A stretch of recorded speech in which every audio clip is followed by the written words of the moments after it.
What up, folks? I'm ultrazillatoys, and today I have a review of the Jurassic World Hammond Collection. Irritator! He's so irritating, this guy, because he's not in an actual movie. He was from a game, I believe? A Jurassic Park game or something? I don't know.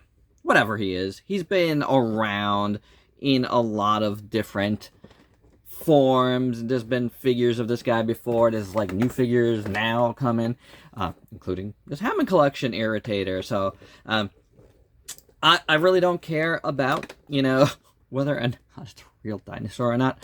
I just care that it's a cool looking dinosaur. But is it? I don't know. Let's do the review and find out.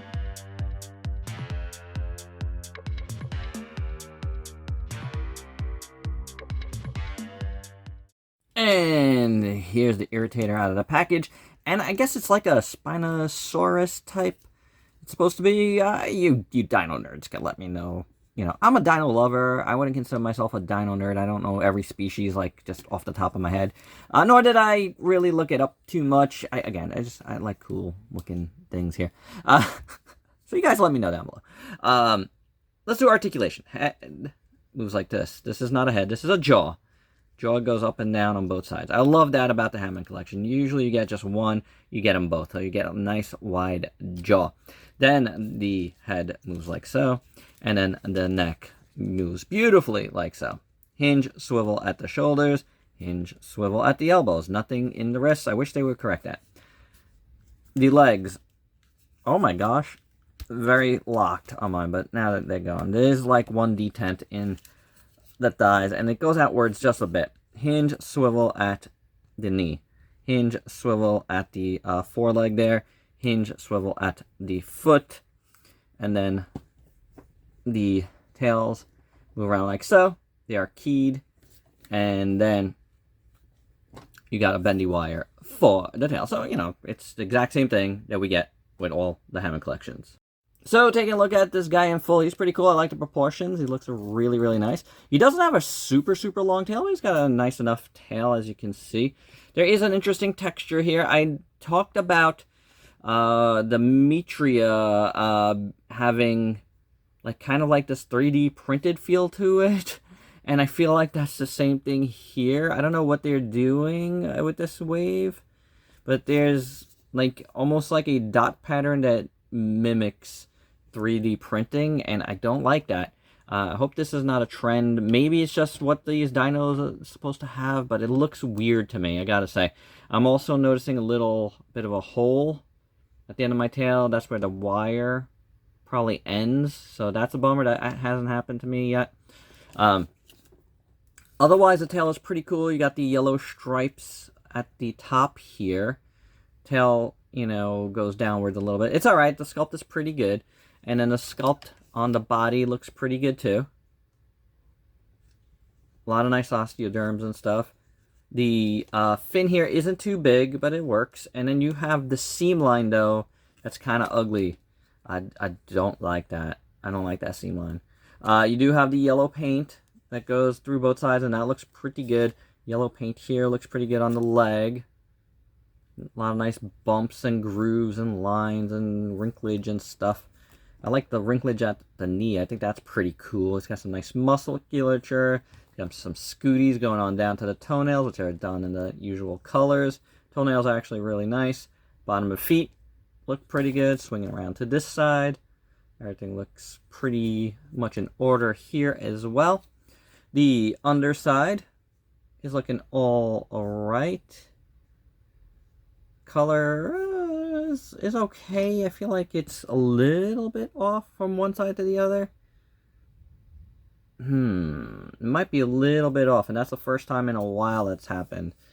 So, and then you got some of that small dot patterning along the sides here, which I guess is supposed to be there, but it does end up looking weird. And you see it on the neck a lot too, where it has like this kind of 3D printed feel. The neck looks pretty good otherwise, though.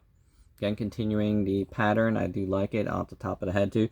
You do have a little bit of a ridge up here, which is interesting. Little spikies, I do dig it. Here's what the underside of the neck looks like. The underside of the jaw as well, before we get there. The little arms look pretty good. I like how the fingers are opened. I think that looks really nice. Very cool there. Paint at the nails looks fine. And then the face is pretty good. I like this black around here. It's very interesting. Looks like he's had his face in like tar or ink or something, but it looks good. It goes around the eye as well. We'll zoom into the eye a little bit. That looks pretty good.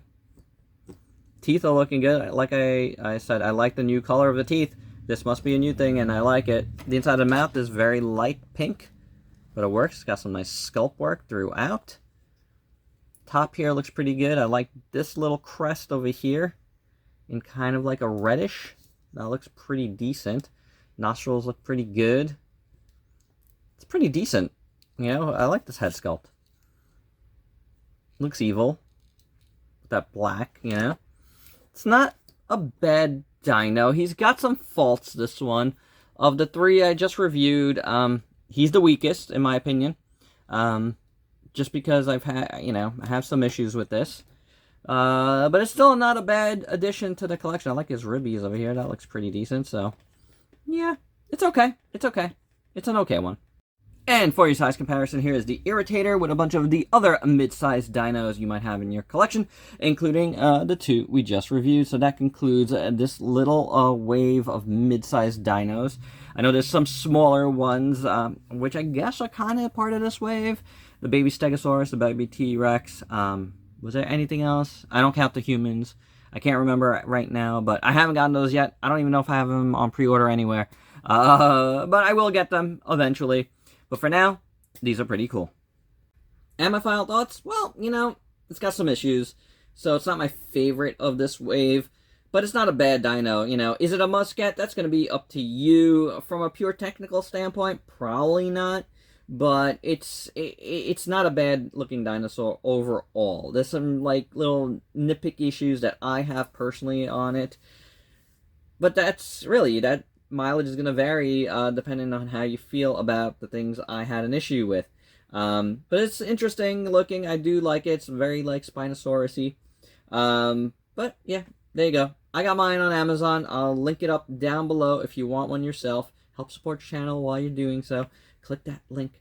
And there you go. That's my review. And that's it for the Hammond Collection stuff I have on hand right now. Like I said, still didn't get some of those little ones. We'll see about when they could possibly come in. I have no idea. But when they do, we'll take a look at them. But for now, this guy is okay. I'll leave it at that. So if you can please like, comment, subscribe, and share. Check me out on Facebook and Instagram. Diversify your collection. Get some dinos in there. Till next time. Peace out, peeps.